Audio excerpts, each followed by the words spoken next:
Brazil ভক্তরা calculator হাতে নেওয়ার সময় এসে গেছে। 2 ম্যাচে 4 পয়েন্ট, গ্রুপের শীর্ষে ব্রাজিল। শুনতে দারুণ লাগছে, তাই না? কিন্তু চমকে যাওয়ার মতো সত্য হলো এখনো রাউন্ড অফ 32 নিশ্চিত নয় সেলেসাওতে।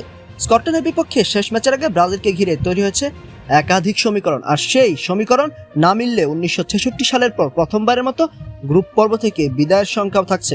তাহলে কিভাবে ব্রাজিল যাবে পরের রাউন্ডে, আর সেখানে তাদের প্রতিপক্ষ হতে পারে কোন দল? প্রথমে সহজ হিসাবটা বলি, স্কটল্যান্ডকে হারাতে পারলেই কোনো ঝামেলা নেই। 7 পয়েন্ট নিয়ে ব্রাজিল সরাসরি রাউন্ড অফ 32-এ চলে যাবে। এমনকি গোল ব্যবধান এগিয়ে থাকলে গ্রুপ চ্যাম্পিয়ন হিসেবেও শেষ করার সম্ভাবনা থাকবে খুব বেশি। তখন আর মরক্কো হাইতি ম্যাচের দিকে তাকিয়ে থাকতে হবে না। কিন্তু ম্যাচ যদি ড্র হয় তখন শুরু হবে আসল নাটক।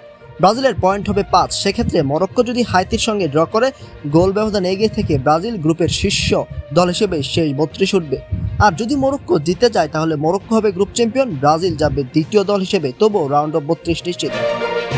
সবচেয়ে বড় বিপদ লুকিয়ে আছে হারলে। স্কটল্যান্ডের কাছে ব্রাজিল পরাজিত হলে তাদের পয়েন্ট থাকবে 4। তখন মরক্কো যদি হাইতির বিপক্ষে জয় পায় কিংবা ড্র করে ব্রাজিল নেমে যাবে তৃতীয় স্থানে। সেক্ষেত্রে সরাসরি যোগ্যতা অর্জন হবে না, অপেক্ষা করতে হবে অন্য গ্রুপগুলোর ফলাফলের জন্য। কারণ এই বিশ্বকাপে সেরা তৃতীয় স্থান পাওয়া দলগুলোর মধ্যে থেকেও কয়েকটি দল রাউন্ড অফ 32-এ যাবে। ব্রাজিলকে তখন থাকতে হবে সেই তালিকার শীর্ষ 8 দলের মধ্যে। হিসাব মিলে গেলে বেঁচে যাবে, না মিললে ঘটতে পারে এক ঐতিহাসিক বিপর্যয়। এবার আসি সম্ভাব্য প্রতিপক্ষের কথা।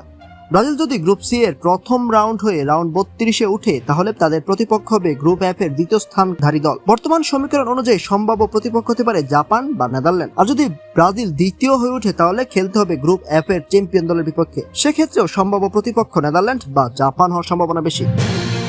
অন্যদিকে ব্রাজিল যদি গ্রুপে তৃতীয় হয় এবং সেরা তৃতীয় স্থানধারীদের একজন হিসেবে নকআউটে যায় তাহলে তাদের সামনে অপেক্ষা করতে পারে অনেক কঠিন প্রতিপক্ষ। সেক্ষেত্রে সম্ভাব্য প্রতিপক্ষ হতে পারে জার্মানি, ফ্রান্স, যুক্তরাষ্ট্র, Mexico, Belgium, Switzerland, England, Portugal বা কলম্বিয়ার মতো গ্রুপ চ্যাম্পিয়ন দলগুলোর কোনো একটি। তবে সেই সম্ভাবনা খুবই কম। ব্রাজিল চাইবে চ্যাম্পিয়ন হয়ে তারা পরের রাউন্ডে যেতে। পরের রাউন্ডে ব্রাজিলের প্রতিপক্ষ হিসেবে আপনি কোন দলকে চান জানিয়ে দিতে পারেন কমেন্ট করে।